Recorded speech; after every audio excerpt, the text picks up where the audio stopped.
Hello every one, ഞാൻ ഇന്ന് high ജമ്പിൻ്റെ back arch ചെയ്യാനുള്ള വർക്കൗട്ടിൻ്റെ കുറച്ച് ഡീറ്റെയിൽ വീഡിയോ ആയിട്ടാണ് വന്നിട്ടുള്ളത്. നമുക്ക് കുറച്ച് എക്സസൈസ് ഇന്ന് പരിചയപ്പെടാം.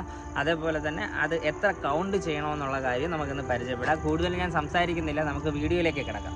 ഫസ്റ്റ് നമ്മൾ സ്ട്രെച്ച് ചെയ്യണം. സ്ട്രെച്ച് ചെയ്യുമ്പോൾ എല്ലാ തരം സ്ട്രെച്ച് മാക്സിമം ചെയ്യാൻ ശ്രമിക്കുക. വാമപ്പിനിടയ്ക്ക് നല്ല വാമപ്പ് ചെയ്തതിന് ശേഷം നമ്മൾ ബാക്ക് ആർച്ചിനുള്ള ആദ്യത്തെ വർക്കൗട്ടാണ്. ഓക്കെ, നമ്മളെ കൈ പൊക്കി പിടിക്കുക, ബാക്കിലേക്ക് നോർമലി ആർച്ച് ചെയ്യുക. നമുക്ക് എത്രത്തോളം ആർച്ച് ചെയ്യാൻ പറ്റുമോ അത്രത്തോളം ആർച്ച് ചെയ്യുക. അങ്ങനെ 5 സെക്കൻഡ് വെച്ച് ഹോൾഡ് ചെയ്ത് 5 to 10 കൗണ്ട്സ് വരെ ചെയ്യാം.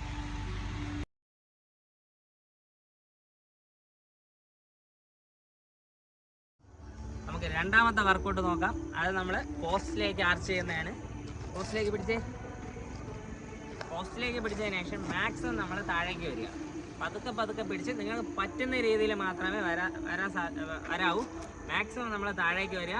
വേണമെങ്കിൽ ഒരാളുടെ സപ്പോർട്ട് നമുക്ക് നടുവിന് കൊടുക്കാം. അങ്ങനെ പതുക്കെ പോവുകയും പതുക്കെ വരികയും ചെയ്യണം. ഇത് നമുക്ക് ഒരു 10 മുതൽ 15 കൗണ്ട് വരെ ചെയ്യാം.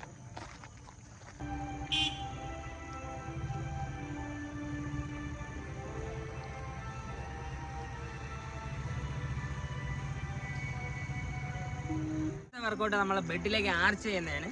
അപ്പോൾ നമ്മൾ നേരത്തെ കമ്പിയിൽ പിടിച്ചാണ് ചെയ്തിട്ടുള്ളത്. ഇപ്പോൾ നമ്മൾ കമ്പിയിൽ പിടിക്കാതെ ബെഡിലേക്ക് ആർച്ച് ചെയ്യുന്നു.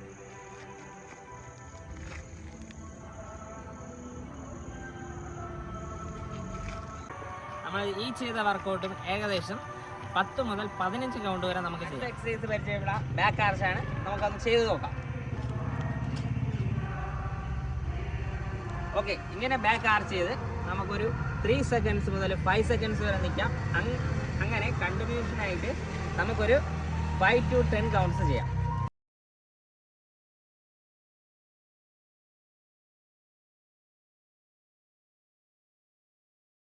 നമ്മൾ ബെഡ് ചെയ്യേണ്ട വർക്കൗട്ടാണ്.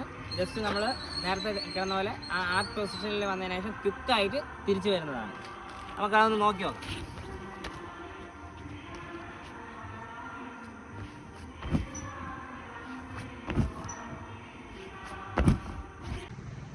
ഈ വർക്കൗട്ട് നമുക്ക് ഒരു സെറ്റിൽ 5 മുതൽ 10 വരെ വെച്ച് 3 സെറ്റായിട്ട് നമുക്ക് ചെയ്യാൻ സാധിക്കുന്ന വർക്കൗട്ടാണ്. പിന്നെ ഈ വർക്കൗട്ടെല്ലാം ചെയ്യുമ്പോൾ പ്രത്യേകം ഞാൻ പറയുകയാണ്, ഉറപ്പായിട്ട് നല്ല വാമപ്പായതിന് ശേഷം മാത്രമേ ചെയ്യൂ. അടുത്ത വർക്കൗട്ട് പരിചയപ്പെടാം. ജസ്റ്റ് നമ്മൾ ബാക്ക് ആർച്ചിൽ വന്നതിന് ശേഷം നമ്മൾ ബെഡിലേക്ക് അടിക്കുന്നു. ആ സമയത്ത് ക്വിക്കായിട്ട് നമ്മുടെ നടുവ് വെക്കുന്നു, തിരിച്ച് അപ്പോഴേ തന്നെ ഡൗൺ ചെയ്യുന്നു. അപ്പോൾ നമുക്കതൊന്ന് നോക്കി വയ്ക്കാമല്ലോ. ചെയ്തേ. ഓക്കെ, ഇങ്ങനെ നമുക്ക് ഈ എക്സസൈസ് 10 കൗണ്ട്സ് വെച്ച് 3 സെറ്റ് ചെയ്യാം. അടുത്ത വർക്കൗട്ട് നമ്മൾ ബെഡിലേക്ക് ആർച്ച് ചെയ്ത് വീഴുന്നതാണ്. അപ്പോൾ നമുക്ക് അതൊന്ന് നോക്കി നോക്കിയാലോ. ഇത് ചെയ്യുമ്പോൾ നമ്മൾ പ്രത്യേകം ശ്രദ്ധിക്കേണ്ട കാര്യം എന്തെന്ന് പറഞ്ഞു കഴിഞ്ഞാൽ, നമ്മൾ ഷോൾഡർ അടിച്ചാണ് വീഴേണ്ടത്. വളരെ സൂക്ഷിച്ച് ചെയ്യണം. ബെഡില്ലാതെ ഒരിക്കലും ചെയ്യാൻ പാടില്ല. ഓക്കെ, നമുക്കതൊന്ന് നോക്കിയാലോ. ചെയ്തേ. ഓക്കെ, ഈ പൊസിഷനിലായിരിക്കണം വീഴേണ്ടത്. കറക്റ്റ് ഷോൾഡർ അടിച്ച് വേണം വീഴേണ്ടത്. തല ആയി പോകരുത്. അതേപോലെ നമ്മളെ പൊസിഷൻ ഇതായിരിക്കണം, നടുവ് അപ്പായിരിക്കണം. നമ്മൾ നേരത്തെ പറഞ്ഞ പോലെ ഇച്ചിരി ഡേഞ്ചർ ആയിട്ടുള്ള വർക്കൗട്ടാണ്, പക്ഷേ വളരെ ബെനിഫിറ്റ് ആണ്. കാര്യം എന്ന് പറഞ്ഞാൽ നമ്മൾ ജമ്പ് ചെയ്തതിനു ശേഷം ആർച്ച് ചെയ്ത് നമ്മൾ ലാൻഡ് ചെയ്യേണ്ട ഏരിയ ബാക്ക് സൈഡാണ്. നമ്മളെ ഷോൾഡറിൻ്റെ ഭാഗമാണ്. തലയുടെ ബാക്കിലായിട്ട്, കഴുത്തിൻ്റെ ബാക്കിലായിട്ട് ഷോൾഡറിൻ്റെ ഭാഗമാണ്. അപ്പോൾ ഇത് മസ്റ്റ് വർക്കൗട്ടാണ്, പക്ഷേ സൂക്ഷിച്ച് ചെയ്യണം. ആദ്യമൊക്കെ ഒന്ന് പേടിയാണ്. ബെഡിൽ മാത്രമേ ചെയ്യാവൂ. 15 മുതൽ 20 കൗണ്ട്സ് വരെ ചെയ്യാം. ഒന്ന് പരിചയപ്പെടാം. ഒന്ന് ചെയ്ത് കാണിച്ചു തരാം. കേട്ടോ, ഈ എക്സസൈസ് ചെയ്യുമ്പോൾ നമ്മൾ നടുവ് ബെൻഡ് ചെയ്തിരിക്കുക. അതേപോലെ തന്നെ ഈ ഭാഗം നമ്മൾ ലാൻഡിലേക്ക് തറയിൽ തട്ടാൻ പാടില്ല, പൊങ്ങിയിരിക്കണം. അതേപോലെ നമ്മുടെ ഈ ഹിപ്പിൻ്റെ ഈ ഭാഗമാണ്, വയറിൻ്റെ ഭാഗമാണ് നമ്മൾ തറയിൽ തട്ടിയിരിക്കേണ്ടത്. ഓക്കെ, ഈ എക്സസൈസ് നമുക്ക് 3 സെക്കൻഡ്സ് ഹോൾഡ് ചെയ്ത് ഒരു 50 ടൈംസ് വരെ ചെയ്യാം. നമുക്ക് അടുത്ത വർക്കൗട്ട് പരിചയപ്പെടാം. ഒന്ന് ചെയ്ത് നോക്കിയേ. അപ്പോൾ നമുക്ക് ഈ വർക്കൗട്ട് ഒരു 10 സെക്കൻഡ്സ് വരെ നമുക്ക് ഹോൾഡ് ചെയ്ത് 6 to 10 കൗണ്ട്സ് വരെ നമുക്ക് ചെയ്യാൻ പറ്റുന്നതാണ്. ഈ വർക്കൗട്ട് ചെയ്യുമ്പോൾ ഒരിക്കലും നമുക്ക് ഹിപ്പ് പൊക്കാൻ പാടില്ല. കറക്റ്റ് പൊസിഷൻ ആയിരിക്കണം. ചെയ്യപ്പെടാൻ പോകുന്ന ഒരു എക്സസൈസ് ആണ്. നമ്മൾ അതേപോലെ ബാക്കിലോട്ട് ആർച്ച് ചെയ്ത് ജമ്പ് ചെയ്തതിന് ശേഷം റോൾ ചെയ്ത് പോകണം. അപ്പോൾ നമ്മൾ ആർച്ച് ചെയ്ത് ജമ്പ് ചെയ്യുമ്പോൾ നമ്മുടെ ഈ ഭാഗം ആയിരിക്കണം നമുക്ക് പ്ലേസ് ചെയ്യേണ്ടത്. ബാക്ക് ഭാഗം നമുക്ക് ഈ ഭാഗം പറ്റിയെടുത്തില്ലെങ്കിൽ കുറുക്കെങ്കിലും പിടിച്ച് നമുക്ക് റോൾ ചെയ്ത് പോകണം. അപ്പോൾ അങ്ങനെ ചെയ്താൽ മാത്രമേ നമുക്ക് അതിലേക്കുള്ള ആ ആർച്ചും അതിലേക്കുള്ള നമുക്ക് ബെഡിലേക്ക് പ്ലേസ് ചെയ്യുന്ന സമയത്ത്, ബെഡിലേക്ക് ചാടി ലാൻഡ് ചെയ്യുന്ന സമയത്ത് നമുക്ക് ക്ലിയർ ആയിട്ട് ലാൻഡ് ചെയ്യാനും റോൾ ചെയ്ത് പോകാനും സാധിക്കത്തുള്ളൂ. ചെയ്ത് നോക്കിയേ. ഓക്കെ, ഒന്നുകൂടി ചെയ്തേ. നമ്മൾ കറക്റ്റായിട്ട് ജമ്പ് ചെയ്യാം. Okay, good. നമ്മളിപ്പം ചെയ്ത വർക്കൗട്ടിൻ്റെ സെക്കൻഡ് ഫേസ് നമുക്ക് പരിചയപ്പെടാം. ഇനി ബാർ വെച്ചിട്ടാണ് നമ്മൾ ചാടാൻ പോകുന്നത്. അപ്പോൾ നമുക്കതൊന്ന് നോക്കി നോക്കിയാലോ. ചെയ്തേ. ഓക്കെ, ഒന്നുകൂടി ചെയ്തേ. ഓക്കെ, നമ്മൾ ഈ രീതിയിൽ ചാടി ചാടി ഇനി അല്പം ഹൈറ്റ് കൂട്ടി കൂട്ടി കൂട്ടി നമുക്ക് എത്രത്തോളം പറ്റുമോ അത്രത്തോളം ഹൈറ്റിൽ നമുക്ക് ചെയ്തെടുക്കാം. അപ്പോൾ നമുക്ക് ഇനി ഇതിൻ്റെ തേർഡ് ഫേസ് പരിചയപ്പെടാം. നമ്മൾ തേർഡ് ഫേസ് ഏറ്റവും കൂടുതൽ പ്രയോജനപ്പെടുന്ന ആർക്കെന്ന് പറഞ്ഞു കഴിഞ്ഞാൽ നമുക്ക് ഒട്ടും ഹൈറ്റിലേക്ക് വരാൻ പറ്റാത്തവർക്ക് നമ്മളൊരു ബോർഡ് പ്ലേസ് ചെയ്തതിന് ശേഷം നമുക്ക് ആ ഒരു ഹൈറ്റ് യൂസ് ചെയ്ത് നമുക്ക് ഹൈറ്റ് ചെയ്തതിന് ശേഷം ആ ആക്ഷൻ ചെയ്ത് പഠിക്കാൻ പറ്റും. നമുക്കതൊന്ന് നോക്കി നോക്കിയാലോ. ഓക്കെ, ഇത് വെച്ച് നമ്മൾ ബോർഡ് വെച്ച് ചാടിയപ്പോൾ നമുക്ക് കുറച്ചുകൂടെ ഹൈറ്റ് വന്നില്ലേ. അപ്പോൾ നമുക്ക് ഹൈറ്റ് കിട്ടാത്തവർക്ക് ആക്ഷൻ പഠിക്കാൻ വേണ്ടി ഏറ്റവും നല്ല മാർഗ്ഗമാണ് ഇങ്ങനെ ഒരു ബോർഡ് വെച്ചോ. അപ്പോൾ ബോർഡ് കിട്ടാത്തവർക്ക് നമുക്കൊരു ചാക്കിൽ ഫ്ലാറ്റായിട്ട് മണൽ നിറച്ചിട്ടോ മണ്ണ് നിറച്ചിട്ടോ അങ്ങനെ ചെയ്യാം. അല്ലെങ്കിൽ ഒരു ചെറിയൊരു ടയറോ എന്തെങ്കിലും എടുത്ത് അതിൽ നമുക്ക് ബോർഡ് അടിച്ച് ചെയ്യാം. ഓക്കെ, ഈ എക്സസൈസ് ചെയ്യുമ്പോഴും നമുക്ക് മാക്സിമം ബാറ് പൊക്കി പൊക്കി പൊക്കി നമുക്ക് ചെയ്യാം. അപ്പോൾ നമുക്ക് കൂടുതൽ ഹൈറ്റിലെത്തി നമുക്ക് ആക്ഷൻ ക്ലിയർ ചെയ്യാനും പറ്റും. നമുക്കൊന്ന് പൊക്കി വെച്ച് നോക്കാം കേട്ടോ. ഇത് നമ്മൾ സാമാന്യം ഒരു 100-120 ഹൈറ്റ് വരും. എങ്കിലും ഈ നമ്മൾ ബോർഡ് വെച്ച് ചെയ്യുമ്പോൾ കുറച്ചുകൂടെ സിമ്പിളായിട്ടും കുറച്ചുകൂടെ നമ്മൾ ഹൈറ്റ് ചെയ്ത് നമുക്ക് ആക്ഷൻ ചെയ്യാനും പറ്റും. നമ്മളതൊന്ന് ക്ലിയർ ആയിട്ട് നമ്മുടെ സ്റ്റുഡൻറ്റ് കാണിച്ച് തരും. ചെയ്തേ. കണ്ടോ, ഇത്രയും സിമ്പിളായിട്ടാണ് പുള്ളിക്കാരൻ ചാടിപ്പോയത്. ഇത്ര ഹൈറ്റ് ആയിട്ട് നമ്മൾ ബോർഡ് വെച്ച് നല്ല രീതിയിൽ തന്നെ നമുക്ക് ആക്ഷൻ പഠിക്കാൻ പറ്റും. നമ്മുടെ ഈ ബോർഡിൻ്റെ കാര്യം പറയുമ്പോൾ നമ്മളെ ബോർഡ് നമ്മളെ നോർമൽ ജമ്പ് ചെയ്യുന്ന സമയത്തായാലും നമ്മുടെ ബോർഡ് യൂസ് ചെയ്ത് ജമ്പ് ചെയ്യുകയാണെങ്കിൽ നമുക്ക് കൂടുതൽ ഹൈറ്റ് കിട്ടും.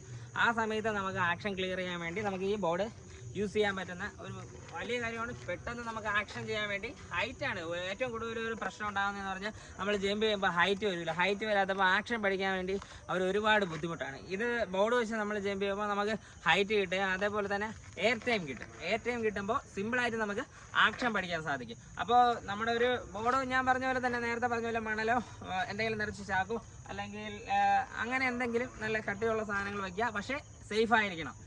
സേഫായിട്ടുള്ള സാധനങ്ങൾ മാത്രം വെച്ച് ജമ്പ് ചെയ്ത് ചാടുക. മെയിനായിട്ട് നമുക്കൊരു ബോർഡ് ക്രിയേറ്റ് ചെയ്യുകയോ അതല്ലെങ്കിൽ നമ്മൾ മണൽ ചാക്ക് ഒരുപാട് യൂസ് ചെയ്യുന്നുണ്ട്. പക്ഷേ അതിന് ഒരു ബേസ് ക്ലിയർ ആയിരിക്കണം. നമ്മൾ സിമ്പിളായിട്ട് ചാടാൻ പറ്റും. ഇത് ഏകദേശം ഒരു നല്ല ഹൈറ്റ് ഉണ്ട്. ഏകദേശം ഒരു 155ഓളം ഹൈറ്റ് ഉണ്ട്. ഞാൻ ഹൈറ്റ് നോക്കിയിട്ടില്ല. നമ്മുടെ സ്റ്റുഡൻറ്റ് ഇതൊന്നും സിമ്പിളായിട്ട് ചാടി കാണിക്കുന്നതാണ്. ചാടി കാണിച്ചോട്ടെ.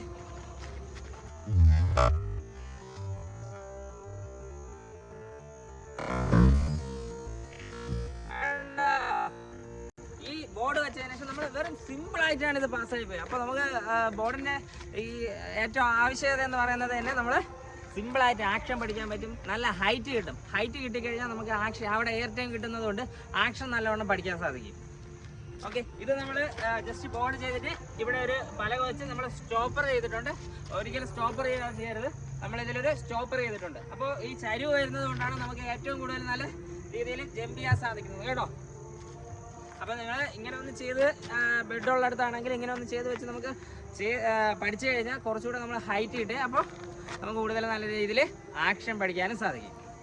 നമ്മൾ ജമ്പ് ചെയ്യുമ്പോൾ വീണ്ടും ശ്രദ്ധിക്കേണ്ട ഒരു കാര്യമാണ്, നമ്മൾ ആക്ഷൻ ക്ലിയർ ആവുന്നവരെ നമ്മൾ ചെറിയ ഹൈറ്റിൽ തന്നെ ചെയ്തുകൊണ്ടിരിക്കുക.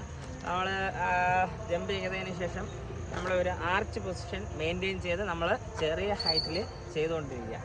ഞാൻ ജസ്റ്റ് ഒന്ന് കാണിച്ചു തരാം. നമ്മൾ സർക്കിളിൽ വന്നതിന് ശേഷമാണ് ഈ വർക്കൗട്ട് ചെയ്യേണ്ടത്. സർക്കിളിൽ വരിക,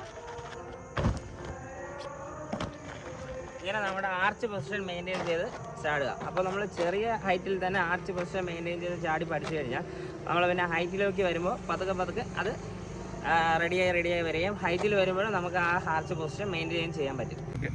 ഞാൻ നേരത്തെ പറഞ്ഞ പോലെ പ്രത്യേകം എടുത്തു പറയാണ്, ഈ എക്സസൈസുകൾ ചെയ്യുമ്പോൾ നിങ്ങൾ കറക്റ്റായിട്ട് വാമപ്പ് ചെയ്തിരിക്കണം. കറക്റ്റ് വാമപ്പ് ഇല്ലാതെ നിങ്ങൾ ഒരു ഈവൻറ്റും ചെയ്യാൻ പാടില്ല. പിന്നെ അതുപോലെ തന്നെ ഈ എല്ലാ എക്സസൈസും നിങ്ങൾക്ക് എല്ലാ ദിവസവും ചെയ്യാൻ പറ്റത്തില്ല. പറ്റുന്ന എക്സസൈസുകളെല്ലാം ഞാൻ പറഞ്ഞ കൗണ്ട് പോലെയൊക്കെ ചെയ്യുക. കൗണ്ട് കുറഞ്ഞു പോയാലും കുഴപ്പമില്ല, കൂടാതിരിക്കുന്നതായിരിക്കും നല്ലത്. കുറഞ്ഞു പോയാലും കുഴപ്പമില്ല. നിങ്ങൾ പറ്റുന്ന എക്സസൈസുകളും കാര്യങ്ങളൊക്കെ ചെയ്തിട്ട്, പറ്റുന്ന സ്ട്രെച്ചിങ് വർക്കൗട്ടുകളും കാര്യങ്ങളൊക്കെ ചെയ്തിട്ട് നിങ്ങൾ ജമ്പ് ചെയ്യുക. നല്ല രീതിയിൽ ജമ്പ് ചെയ്യുക. വർക്കൗട്ടാണ്. നിങ്ങൾ ഹാർഡ് വർക്കൗട്ട് ചെയ്താൽ മാത്രമേ നമുക്ക് അച്ചീവ് ചെയ്തെടുക്കാൻ പറ്റുള്ളൂ. ഹാർഡ് വർക്കൗട്ടും നല്ല ഡയറ്റും എടുക്കുക. നമ്മളെ എക്സസൈസുകളും കാര്യങ്ങളൊന്നും തീരുന്നില്ല, പക്ഷേ ഒരുപാട് എക്സസൈസ് ഉണ്ട്. പക്ഷേ ഇന്നത്തെ സമയപരിമിതി കാരണം ഞാനിന്ന് നിർത്തുകയാണ്. അപ്പോൾ നാളത്തെ ദിവസം അല്ലെങ്കിൽ അടുത്ത ദിവസം ഒരു 2 ദിവസത്തിനകത്ത് തന്നെ ഞാൻ റൺവേ എക്സസൈസുമായിട്ട് വരുന്നതാണ്. നമുക്ക് റൺവേ എങ്ങനെ ക്ലിയർ ചെയ്യാം, ആ റൺവേ ക്ലിയർ ചെയ്യുന്നത് കൊണ്ട് എങ്ങനെ നമുക്ക് ജമ്പ് ചെയ്യാം എന്നുള്ള കുറച്ച് കാര്യങ്ങൾ പറഞ്ഞു തരാൻ വേണ്ടി ഞാനൊരു അടുത്ത വീഡിയോയിലേക്ക് വരുന്നതാണ്. അപ്പോൾ അതുവരേക്കും ഗുഡ് ബൈ.